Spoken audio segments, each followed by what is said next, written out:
The only time you'll hear me say creek is when I'm talking about the logo or the name. If you tell me we're going to go down to the body of water to fish, I'm going down to the creek. Amen. This podcast is brought to you by Creekside Wildlife, specializing in food plotting and habitat management for deer and turkey hunting. If you're ready to get started on improving your property to hold more game, then it's time to contact Creekside Wildlife.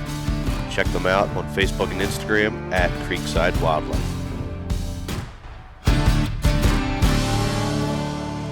Try this again. Second verse, same as the first, right? All right, well, we're going to try to remember what we just said for the 5 minutes we were rolling here and forgot to hit record. I'm used to running a video camera and not podcast equipment, and our third host, Will, is not here tonight. So, Will, we're blaming you for not being here, and so we just got 5 minutes into the very first episode and realized that we didn't have the record button on, so. I think that's completely par for the course. Yeah. We're on perfect track. It's perfect. Yeah. So we've been discussing this for, going on the better part of a year now that I've been throwing around the idea of a podcast. And, when was that we got you involved? It was archery somewhere? Yeah, it was mid-archery season. And, he brought it up, and I was like, yeah. I said, that's easy. Let's go for it. Yeah. I'm like, great. What are we going to call it? And it was like crickets. We're like, wait, what? It's like the easiest, smallest thing we need? Yep. Man, it was tough. Yeah, we've been discussing logos and episodes, and we literally had everything that we needed except for a name. So, right. I mean, the food plot company that I run is called Creekside Wildlife, so we just decided to go with that because it's kind of going to play into a lot of what we're going to talk about. So, Creekside it is. That it is. So, another discussion we're going to have to hash out here is the only time you'll hear me say creek is when I'm talking about the logo or the name. If you tell me we're going to go down to the body of water to fish, I'm going down to the creek. Amen. So we're going to have people drop some comments below on what their definition would be or pronunciation of the word. They can try to back it all they want. It'll be a creek till the day I fall over. It's a creek. Exactly. So you grew up on Piney Creek, and I grew up on Clover Creek, so that's kind of made sense for the name. So, we're gonna try to cover about everything known to man on this podcast. I mean, we're both diehard bow hunters. That's kind of how we became friends, and mainly because I don't have the time or knowledge to set my own bow up. So that's kind of where you come into play. So, but we're gonna cover everything. We're not professionals at anything by any means. We just are okay at a lot of things. So make it work. Jack of none, or what? How's that thing? Jack of all trades, master of none. Exactly. That's it. That pretty much describes us perfectly. Yeah. So we got a lot of experience with multiple things in the outdoors, whether it be turkey hunting, deer hunting, private land, public land, leases, permission, everything. So we're not partial to one, or we kind of do a little bit of everything that we have the opportunity to do. So, and then I have been fortunate to work a little bit in the outdoor industry over the last few years. So I have a lot of connections to some friends that I've made, people that I've met. So hoping to have a lot of people on this podcast that can give us some more professional opinions on all the stuff that we try to do and talk about. So yeah, the people and relationships you pick up along the way, it's uncanny how many people you pick up and just know, right? Yep. You put them in your phone, and next thing you know, it's just this thing, right? Yeah. Out of the blue, right? Yep. Completely out of the blue. I mean, I have stories you just in the back of Bowhunter magazine. Picking out places to hunt. You call a guy up and you go there for a weekend. Guess what, man? I got a lifelong friend out of it. Oh, yeah. 15 Absolutely. years later, and it's incredible. The atmosphere is what it's all about. You make the friends and you meet people, and it just sticks. Yeah, I mean, absolutely. that's what it's all about.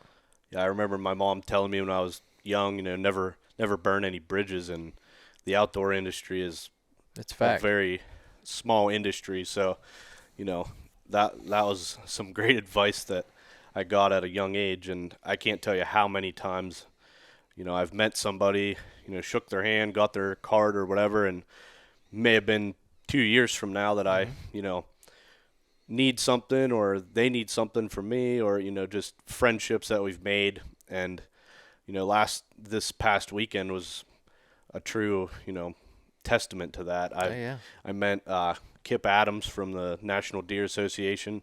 He used to be QDMA back when I met him. Actually was working for a company doing some filming for their TV show, and The Bearded Buck was the name of the show. Kip came in to hunt with us. I met Kip through that, got to film his daughter and him bow hunting. And long story short, last weekend I got invited up with him through the Whitetail Properties Deer Steward 2 class that they held up at Kip's home farm in Knoxville. So that connection was made, and it was good to get back up there and meet Kip, and it was blown away by how much knowledge those guys had. And we could go on and on for a whole podcast about that, which we probably will. Kip probably gets annoyed when I was filming him because no wonder we didn't see that many deer, because I'm just constantly like, hey, what do you think of this? What do you think of that? You know, I know he's one of the, you know, top biologists in the country when it comes to whitetails, and so I just you gotta try to soak it up. Man. Yeah, I mean, you gotta ask whatever I could from him. Right. So, but yeah, so just another shout out to the National Deer Association and Whitetail Properties for having me up there for that, and looking forward to working with them in the future here, and probably have a few of their guys on the podcast and get them talking and see what we can work out with them. But so what have you been doing? What have you been got going on this?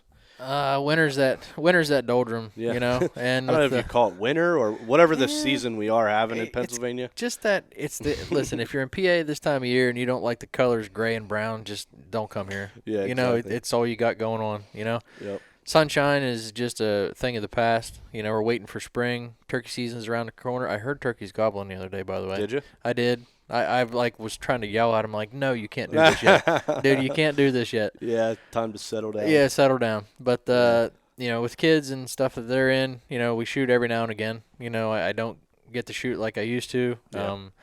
I used to travel a lot with shooting. You know, used to do a lot of that tournament stuff. Kind of laid low a little bit, but it'll come back sooner or later. But the winter months are good for that. Again, getting your gear ready, you know, climbing, you know, getting all your tree stands, you know, collected and everything, make sure everything's good for the next year. Just trying to keep yourself preoccupied and, you know, not slide under the rug for the winter, you know, and gain 55 pounds and hate yourself come turkey season. Yeah, you know? exactly. Yeah, we at least did extend our season a little bit this year with the waterfowl thing. Yeah. I finally got you along on a duck hunt, and most amazing thing I've seen, man. I tell you, Yep. I was always the guy that I was that stereotypical guy. What do I want to shoot a duck for? Yeah. You know why? You know, and Yep. Mike's like, hey, you come here this day, we're gonna go shoot ducks. And Yep. I'm like, fine, whatever. You know, I'll go shoot a duck. You know, Yeah. I'll go check it out. Yep. So it was me, your dad, you, Chase Kreider, and Will. Yep. And of course Sonny. You know, the Chocolate Lab Sonny. You know, Yep. he came along and.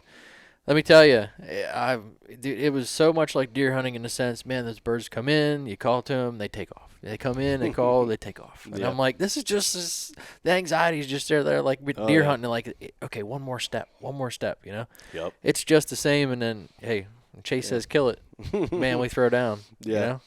I know the guys that this came from are probably going to listen, hopefully at least. A few friends of mine, they told me 5-6 years ago, you come waterfowl hunting, you're never going to want to bow hunt again. Now, that hasn't been completely true because I'm diehard bow hunter, so that's not going to ever, you know, change completely. But I will say, since I got into waterfowl hunting, I've probably bow hunted less. Now, I did get lucky this year, and I found a really dumb deer, I guess, and shot him a nice buck on the 4th day of the season. So that opened up, you know, a lot more time to waterfowl hunt. But, you know, over the last couple of years of getting into it, it's just been, I don't know. I think part of it's just the social aspect of it. Sure.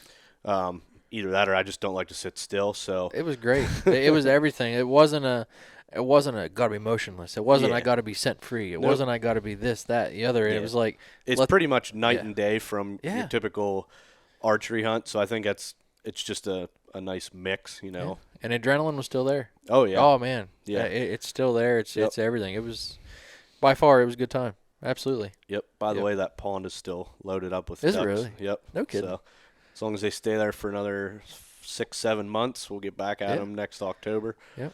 But yeah, so turkey season's coming up. Oh man. That's what I'm getting wound up for. You finally got after some turkeys last year. I did. Again I'm for the first time. I'm You're getting the- closer to the yeah. feathers than the fur. Oh, let me tell you, unless Mike lets feathers at my truck for me. Yeah. So I go scouting for turkeys, and I come back to my truck, and I have a wing feather laying there. I'm like, what is this? This wasn't here when I came by. Yeah. Oh, yeah. My But no- dad used to do that to some of his buddies back in the day, so I figured I would take Heck you yeah. up on that. But Yep. But no, it's addicting. Oh my goodness. It's I'm not the guy to take off work, but there's a week in turkey season I'm not at work. yeah. I mean, it's game on. I mean, it is definitely the way to go. Just the interaction, it's Mhm. it's you presenting to the bird, it's you setting up, it's everything works together, and the bird's responding to you, it's calling to Yep. you, it's back and forth, you're back and forth.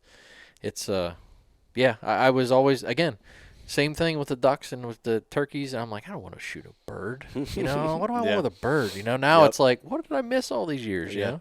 Oh yeah. Turkeys. I've been hunting turkeys since with Dad before I was even old enough to go. I am pretty confident if I had to pick whitetails or turkeys, I would probably Turkeys. go in turkeys. Amen. It's just Yep. you don't get that, like you said, calling response Oh yeah. as much as you would with a turkey in the deer woods. There's still those times that it's Oh, yeah. exciting, but just interacting with them and using the lay of the land to set up and try to be where he wants to be, and just I'm fortunate to have filmed turkeys all over the country now. I don't know how many states: Texas, Kentucky, Kansas, Oklahoma, Montana, and every one of them is its own different setup or type of hunt, but they're all the same as Yeah. far as Speaking of fortunate, you hit one with the bow this year. I did. Knocked it flat. I mean, let me tell Yeah. you what, that was. I was hunting down the way from him and texted me. And he's like, "Hey, I got one down." I'm like, "Sweet." I go up. He comes walking to the truck with a bow, and I'm like, "You're kidding me. You're Yeah. kidding me." I said, "I feel like a chump now." Yeah. I'm carrying a shotgun. Mike lays Yeah. one down with a bow. Well, there was some shotguns involved in that hunt. Without going into too much detail, we set up on those birds the first day. I had Allison with us and Dad. We were all three in the blind, and unfortunately, it didn't go our way. They were pretty henned up, and so for the next 2 days, we moved around and tried to get on these birds, and they were roosting in a spot we could see them from the truck. So we were able to see them every night, set up on them in the morning, and it was field birds, so they did whatever they wanted, and it didn't matter what calls, decoys, ground blinds, anything that we had. They were just doing the same thing. So, and it was actually, they were flying down and walking through a safety zone per the firearm laws. So I just got a wild hair one night, and I don't know if it was you or Trent that I texted, and I was like, I'm going to go. That's right. I'm grabbing the bow. And That's right. I think I went out and shot it for half an hour, made sure it was still, dialed in at 20 yards, and I went out the next morning, popped up a blind, basically hunted those turkeys like a whitetail. I Right. just got in their way Yep. of where they were going. I didn't call, I didn't do anything, so it wasn't, the picture perfect TV hunt, but it was pouring down rain. It was. I got in there soaking wet, popped the blind up. Sure enough, here they came, walked right into 20 That's yards, awesome. and I whacked one. That was my first long beard with a bow. So, Yeah, that was good stuff. but yeah, and then we had a couple more encounters throughout the season. Then I ended up getting my second bird, probably a week later, and it was one of my funnest hunts I've ever had too. I was by myself, so that always kind of. I would prefer to be with somebody, but I mean, just worked out that day that I was by myself. But I snuck into an area that I knew they liked to hang out, midday. So I made a little bit of a call before I got within like 100 yards of the little food plot that I wanted to set up in. And it was like 9:30, 10 o'clock. So I decided I'm going to get in there, just set till noon. So I called on my box call, I think. Didn't hear anything.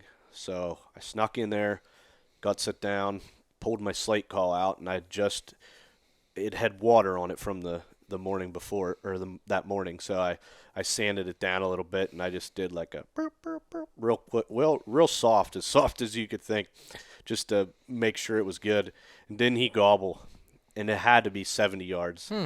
And from the time he gobbled, I threw my mouth call in. I didn't have my red dot on. I didn't have my face mask. It was complete chaos.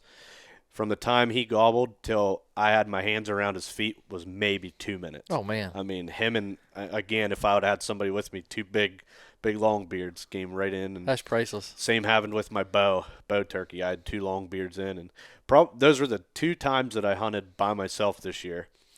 And both times I could have doubled up if I would have had somebody with me. So That's awesome. But yeah, you had a couple encounters, didn't you? On maybe Youth Day, I think. Yeah.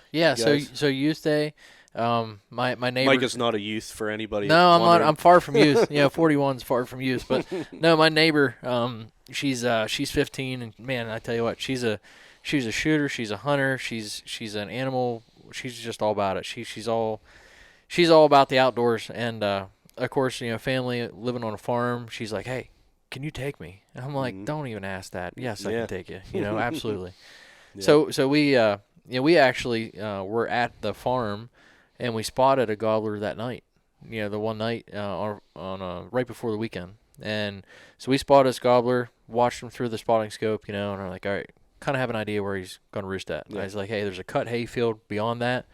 We're going to sneak around the backside of this woods. We're going to set up decoys. Get in there. Go for it, right? Mm-hmm. So we go around. Everything's setting up good. Dude, I don't know what to do with a decoy. I'm new at this, right? Yeah. So I set these decoys out in this cut hay field. Dude, It looks perfect. It looks like a magazine cover, right?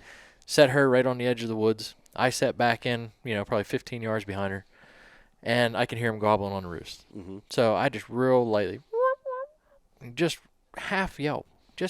Yeah. Boom. I can tell he's pointed at me, and I'm like, this is going to work.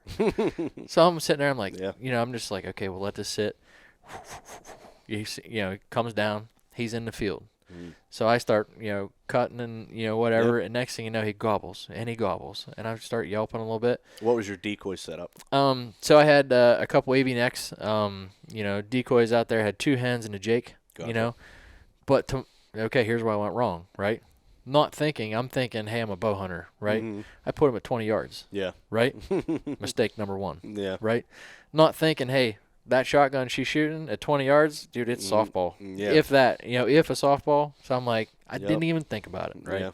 Yeah. So she's set up, she's ready, and I'm like, I whistled, she looked, and I said, I was pointing, I was like, he's right there. I can see his head coming through the field. So I shut up, right?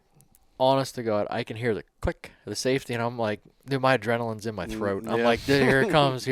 Yep. Boom! I stand up. He runs off. I'm like, she jumps up. I'm like, reload. And she has a pump shotgun. Yeah. She goes to throw one in. Shell gets sideways. Can't get a shot. Man. And I'm like, Yeah. So she collects herself, and it was a good time. Yeah. It was absolutely priceless. And we go back to the farm, and we're telling her dad about this story, right? Yeah. Her dad goes, why didn't you shoot it? I'm like, my gun was in the truck. Yeah. Oh, I thought he was going to knock me out. Nah. He was like, how did you take your gun? I was like, I was taking her. Yeah. I didn't care about shooting a turkey. Okay. But we learned so much that day. We learned so much about, hey, get in the right place, have decoys out further, use the whole setting to your surroundings, your settings to your advantage, I guess.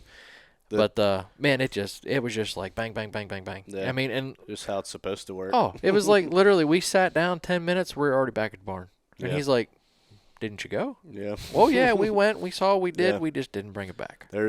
I can't count the number of times when I was working at Bulger's, I shot many turkeys where I got to work by 7. Heck yeah. It doesn't happen all the time, but when we're fortunate around our place, we can spot them, in the evenings with a spotting scope. So if you know where they're roosted, you get set up on them, and it works out like that. Yeah. But Well, that's what you sold me on with the ducks. You're like, hey, let's Yeah. go duck hunting, and I'm like, I gotta work tomorrow. He goes, you'll be at Yeah. work by 8. oh yeah, I'm like, what? And he said, Yeah. yeah. So oh I'm yeah, texting my boss at like 9:30 at night. I'm like, hey, do you mind if I come in, a little late? And he Yeah. goes, are you okay? I'm like, I'm going duck hunting. Nah. And he's like, oh, okay. Nah. So, That's funny. oh yeah, I mean, by all means, like I said, the people is what it's all about. Yeah. Whether you're taking someone hunting, Yep. with someone hunting, or like this, Yeah. sharing a story after you're done Oh, hunting. This is what it's all about. And that's kind of where turkeys and waterfowl kind of intertwine. I mean, it's a lot easier to be obviously on a duck hunt with 5-6 guys or more. Turkey hunt, we've had 3-4 guys even when we were filming. I mean, but it's a lot easier than hunting a 150-inch buck and trying to Oh. have 2 of your buddies sitting there with you. It's not always. There's a lot more that can go Yeah. wrong when you're. I talking. shake enough as one. I Yeah, don't need anybody else shaking with exactly. me. So, I mean, that's probably why I'm partial to turkey hunting versus deer. But I mean, we still love deer hunting. Oh, my, it's still not gonna. So what we've done since we were kids. Yeah. You So know? I mean, we're getting ready here. This spring, I'm going to be heading to Virginia here with. I think there'll be 4 of us for the first couple days, and then we have 3 more guys coming after that, and we'll be teaming up. Me and another guy. Blah blah blah. Kind of working on getting some footage and stuff for some YouTube content, but just being there, we're going to be down in Virginia and hunting some public land down there, and it'll be cool to get after some Heck yeah. mountain type of birds that Heck yeah. normally around here we're down in the fields. We get up into the mountains a little bit, but typically we're in the fields and the lowland, and we're actually heading right from there to Tennessee. I'm gonna meet Will and Zach in Tennessee, and we're gonna be hunting with one of our good friends, Michelle from Tennessee. Her and her husband live there, and they have a property that they manage for deer and stuff. And she's been telling us for a couple years, get down here and hunt some of these turkeys. So we're finally gonna take her up on it. So then we'll get back from there, and we're gonna go to youth season. Heck yeah.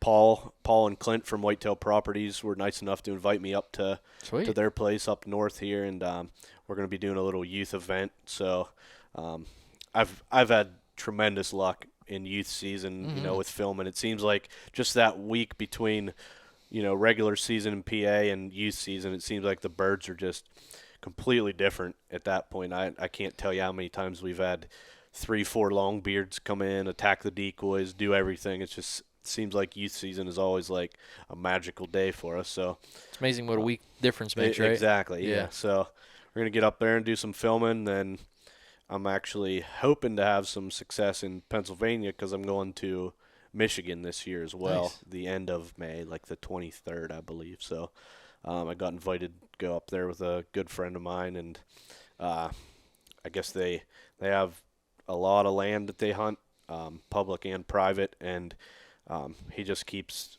sales pitching me on these giant Michigan birds with, big heavy birds with big spurs. So I finally There's decided. no sales pitch there. I know. Come on now. Yeah, That's yeah. like, He geez. didn't have to twist my leg No, too much. He just no. showed me a few pictures. Just and I was open the like, door. I'll be yeah, there. I'm right? on my way. So. That's it. But yeah, other than that, we're Nice. we're about to get into food plot season. That's going to be another big topic for the podcast here. I've been getting into food plotting.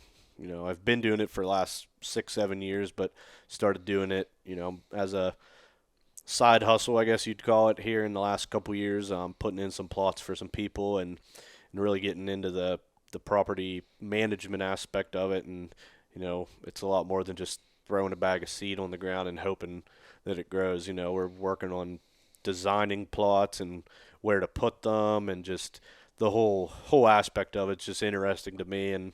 And I've always been, I guess, more excited about the process than the actual trigger pull of all this. So that fits right in with my style of hunting and everything. So we're gonna have the guys from Back 40 Seed on here and talk a little bit about food plotting in general. We got a few friends in the target archery world. Oh yeah.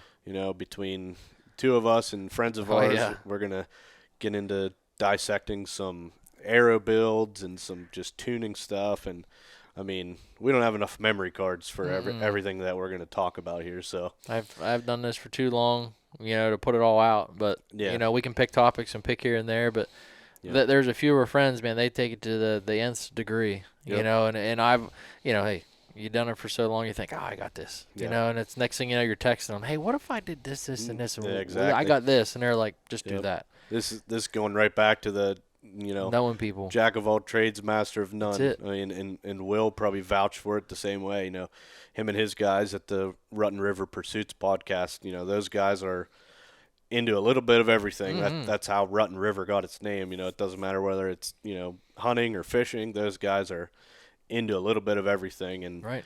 and I wouldn't say I'm really 100% into one thing or necessarily good at anything, but I guess we all kind of dabble a little bit in every single thing. And you can sit here in my quote unquote trophy room and look around and see we got ducks and deer and turkeys and some fur bearers, and so That's it. pretty much see every topic of a podcast here sitting around. And that's so. the thing. So it's like, you consider yourself a hunter, right? Yeah. Or do you consider yourself an outdoorsman? Yep. Right. An outdoorsman doesn't limit themselves to, Yep. I hunt. Yeah. I fish, I hunt, I trap, I waterfowl, a whole Exactly. gamut, right? The whole spectrum, Yep. right? And that's like Mike said about getting into the food plots, seeing it start from nothing, pretty much just overgrown, right? Yep. And bringing it down to dirt, bringing it back up to something, and then coming to the point of hunting, and then harvest something in something you did all that work for. Yep. Like you can't put it, you just can't put anything on No. that, No, I mean, that's just what it's all something- about. Yeah, I mean, it seems like in social media these days you have a lot of this guy's against this guy when it comes to the outdoor industry, and Yeah. you got your public versus private, archery versus firearms, and I've said we have enough people against us. Oh my God. The Yeah. hunters should Yeah. never be against each other, but I mean, just different.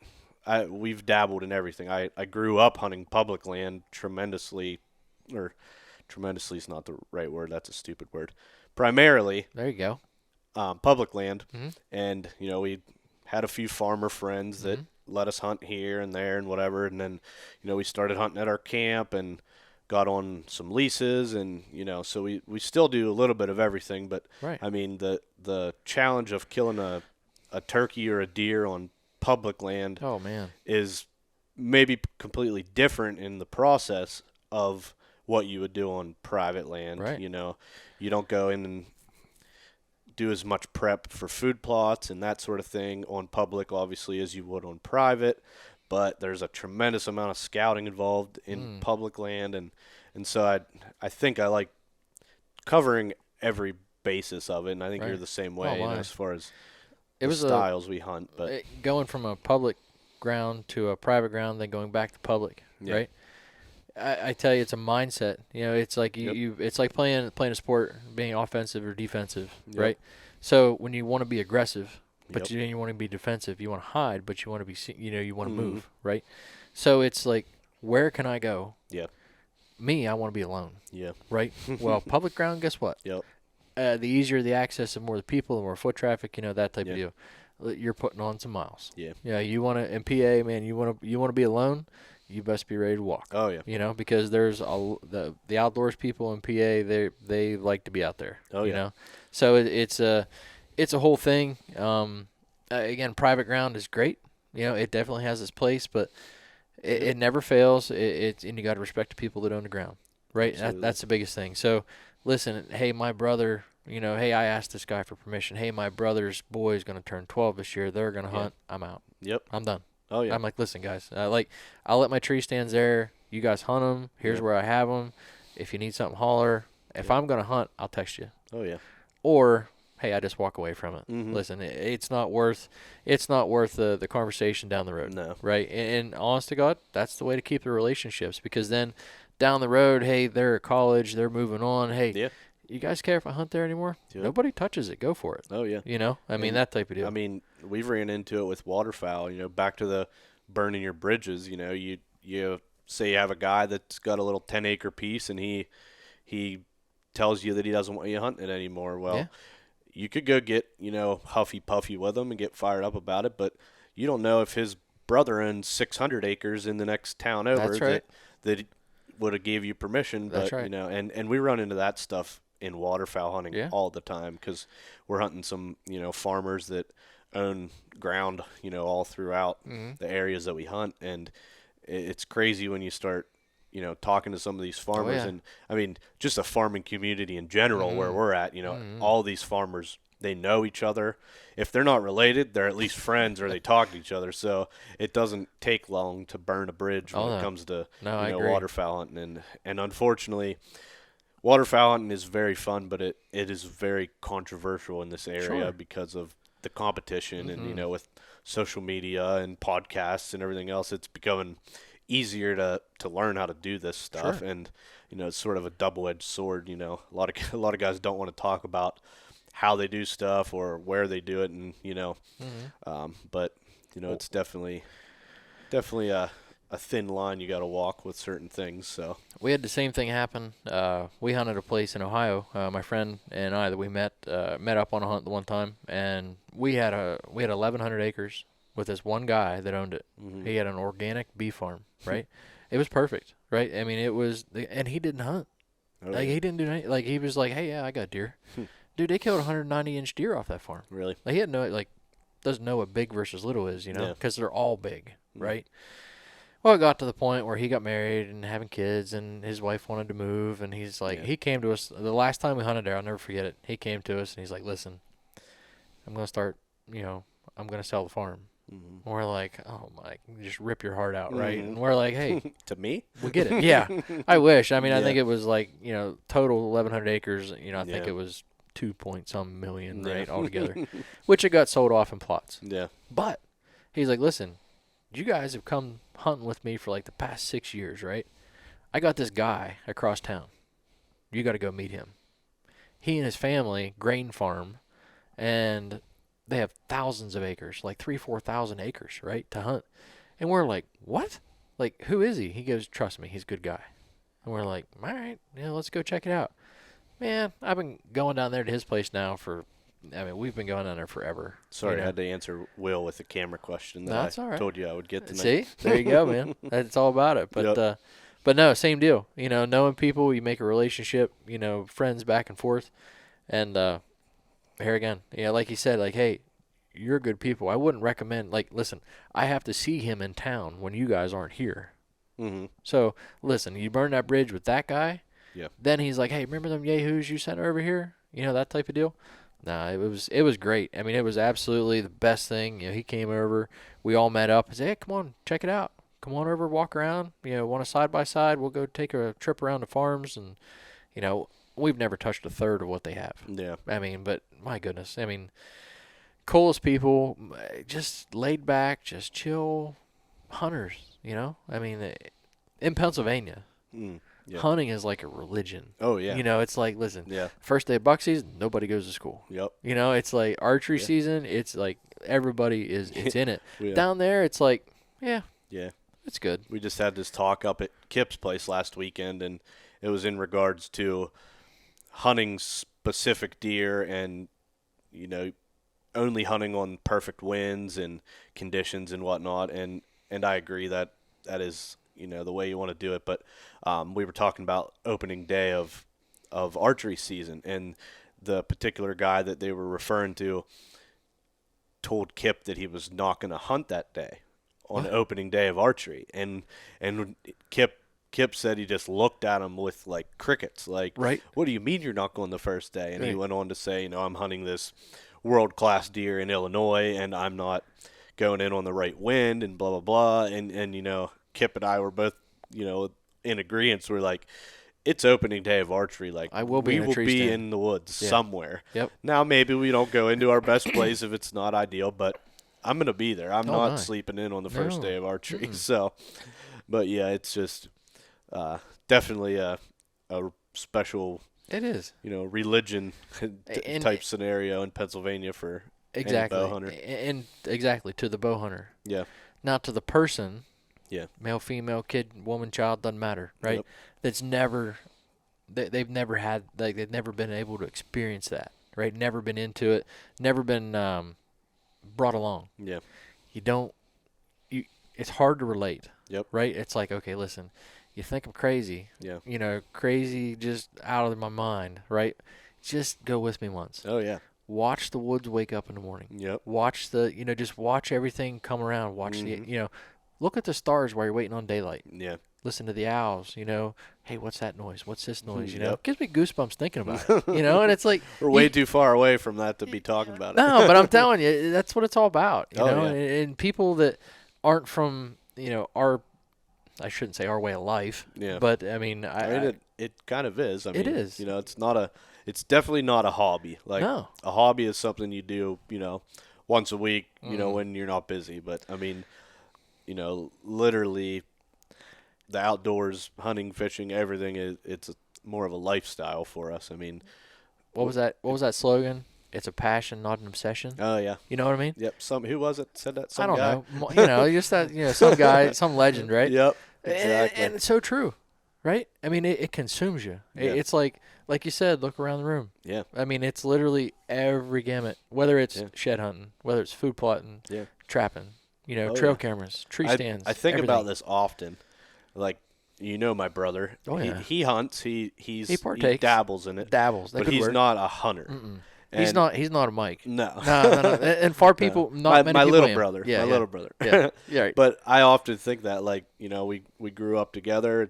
He just never got into it like I did. And Mm-hmm. I've thought of this, many times. Like, somebody that doesn't do what we do, whether it be, look forward to turkey season, look forward to waterfowl, look forward to, any of this stuff, what do you wake up every morning like What are you gonna do? anticipating? Yeah. Like, it just blows my mind that there's a larger population of people. You take the hunting population and then the non-hunters, which outnumber us by Oh my, millions Yeah. of people that wake up every morning and they're not looking forward to going to listen for turkeys Oh. or going to check trail cameras. That's and right. It's like, man, that's gotta suck. Listen, What do they look forward to? I have a guy that I work with in my office, and both of us, of course, spy point cameras. Not throwing out any of them, but of course you have the app. Yeah. Sitting there at work, typing away, sending emails, picking up phone calls. You get a ping, ping. You're like, Yeah. hey, what you got? What you got? Yep. It's everybody wants to, like, hey, what are you seeing? What are you doing? Yeah. Back and forth. Yeah, it's all about it. Yeah. It literally. Again, you walk in Mike's basement, you walk in my basement. You're like, what world did I walk into here, dude? Yep. It is. My basement is bows hanging everywhere, bow presses. Yeah. I got tree stands on the main, floor joists in my house. Yep. Hanging everywhere. Safety harnesses. It's everything. The tote's full of stuff. Everything's labeled, and everybody thinks you're crazy. It's like, what do you do with all To a this? certain degree, I guess we probably are. Well, But could be doing worse. that's things. right. That's right. And it's like, why do you do it? Yeah. It's like, you Yeah. just got to come along. Oh, yeah. Just please Yeah. come along. I mean, just like I said with waterfowl, and I was guilty of it. I said the same thing. I am not going and getting soaking wet, laying in a field to shoot a duck. That's it. And they just kept saying, "You got to come Gotta with go. me. Got to come Gotta with go. me." Same with turkeys. That's and it. then when I went, well, Yeah. now I had to make a whole nother room in my That's house it. for waterfowl gear. I so, tell you, that morning, I'll till the day I fall over. I mean, I'm telling you, Chase Kreider on my left, bird flies over that thing, and it pitches out, wings out, and he goes, kill it. yeah. Boom, whap. Well, Right you on should the be water. thankful because he never does that. Well, they said, Normally listen. he just shoots it and then tells everybody how cool he is because he killed the duck. Well, that's what Will goes. Will's like, hey, good shot. And Yeah. I'm like, he goes, if you hesitate another half second, Chase should have shot it for you. No. And I'm like, wow, all right. I see where we Yeah. stand. you Oh know? yeah, yeah. Those guys are killers. They Yeah. don't like to let the once they get the No. duck. You saw how hard it was to get it in there. That's, They don't want to let it go. Let me tell you, man. And then just the coming in, and then they bypass. They coming Yeah. in, they fly back, and I'm like, Oh yeah. just land, And it's like, just get down And here. and you had if you liked that, that was I would say one of the worst scenarios. Just it was the last day of the season. Yeah. High pressured birds. We didn't have a very good hide. Like the worst of the worst as far as duck hunting. Now, rewind that to the very first day of duck season, we hunted that same duck hole, that same pond, and I mean, it was magical. Nice. We absolutely crushed them. We had That's awesome. 5 or 6 different species of ducks in that hole. That's awesome. And we had our mallard limit. We almost got our wood duck limit. Shot green wings, blue wing teal, and some black ducks. It was just crazy. And they came in perfectly. 2 here, 4 here, 3 here, and unfortunately Chase was deer hunting that day for some reason. So shout out to all the deer hunters. But yeah, we definitely will have to get you on one of them next year. So I'm all for it. yeah, but looks like we're getting close to time, and I'd hate for your daughter to not get a ride home from karate because we're here talking about hunting. So it's part of it. You know, she's just gonna have to wait. That's all there is to it. I don't want to have to. You can answer a to phone call her. from Barb. Nah, you can answer to her. You can answer to Eva. She's the one you got to watch out for. But yeah, we got a lot of ideas. We probably touched a little bit on everything tonight, and then we're gonna add some more stuff to it. So I like it. Looking forward to seeing what we can talk about, and I don't think we're gonna have any shortage of episodes. No. So More to come. Sounds good. Thanks, everyone.